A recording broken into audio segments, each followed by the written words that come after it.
Senators, you've mentioned President Biden's budget several times throughout this press conference. I was wondering if I could get your reaction to the proposed Democratic $3.5 trillion budget resolution that we've been learning about. Well, to me, that $3.5 trillion that was announced last night really is the extreme Democrats' freight train to socialism. And the American people are going to end up paying for that in many different ways. There's going to be massive tax increases, which are going to hit every American family. There's going to be what we're seeing now with record inflation, and the current inflation numbers are nothing compared to what's going to happen if you try to put this much money into the economy. And people are going to pay for it through regulations, which are going to make things a lot more expensive to do any sort of activity. So the taxes and the regulations are, to me, going to sink the economy. And we had a strong, growing economy prior to coronavirus. So this is something that they're going to need every Democrat to pass, because there's not a single Republican in the House or the Senate who's going to support this level of taxing and spending and regulations.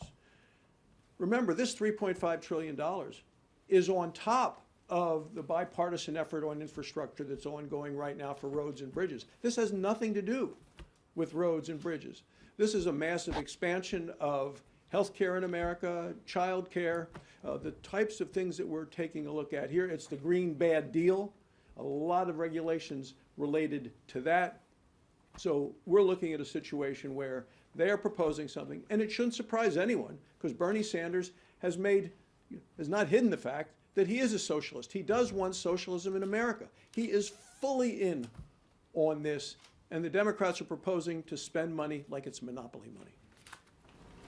Given the, just piggyback off that question, given now that we know this top line number of the Democrats' reconciliation bill is $3.5 trillion, we still haven't seen bill text from the bipartisan group of senators on their infrastructure proposal. Do you think that by knowing the Democrats are going to push through $3.5 trillion, that will sway some of your conference? Does it sway you at all to not supporting a bipartisan infrastructure bill, given how much spending is going to take place, whether or not you guys vote for it? All of us are interested in actually doing core infrastructure, physical infrastructure, the roads, the bridges, the ports, the airports, those sorts of things, broadband, that we all know that we need in our country. There are a group of us, ranking members of committees, I was part of that met with President Biden and trying to do something with that. He's now moved beyond that to this bipartisan group. We want to make sure it's true infrastructure and that it is actually legitimately paid for without a lot of funny business. We want to make sure that the way that it's paid for is something that we can believe in and that it is paid for. But they're talking about adding significant amount of debt as part of this $3.5 trillion bill, and that's something that the kids and grandkids of this country are going to have to take with them through their entire life. Do you think that bipartisan bill is paid for based on what you've seen? Do you think it's paid for in a responsible way?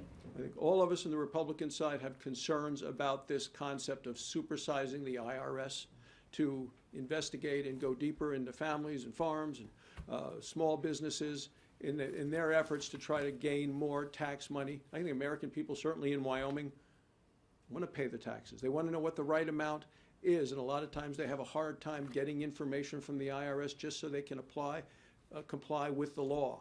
But the idea of putting billions and billions more and hiring more and more IRS agents to go out and try to get billions and billions of more dollars is a concern to all of us. Yes, ma'am.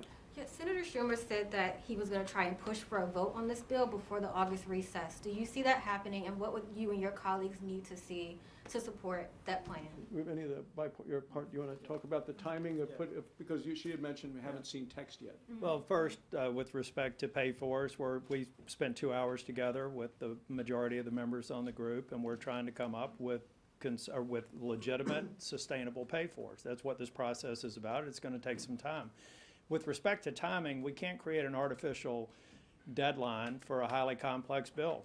We are relying on some baseline texts that have gone through committee, so a lot of it has been written, now it's being put together, but we have to reconcile some legitimate differences around scope and some questions around the pay-fors. The IRS tax gap is a real concern for us. We're afraid that corporations won't bat an eye because they have legions of people that are accustomed to audits year-round. But we're worried about small businesses, sole proprietors, and others who could be the focus of only personnel, more auditors. But we do think the IRS could benefit from technology and infrastructure to help them better collect the taxes people legally owe. But we're working through these pay-fors now, and I'm optimistic that with the discussion we had last night was very collegial and very productive. We're going to have to continue to work. If Senator Schumer were to lay down a motion to proceed on something where substantive text or general agreements on where we're going are not into place, that's going to be very difficult, even for somebody like me who's trying to do my best to come up with a bipartisan solution. Anyone else? Thank you very much. Thanks,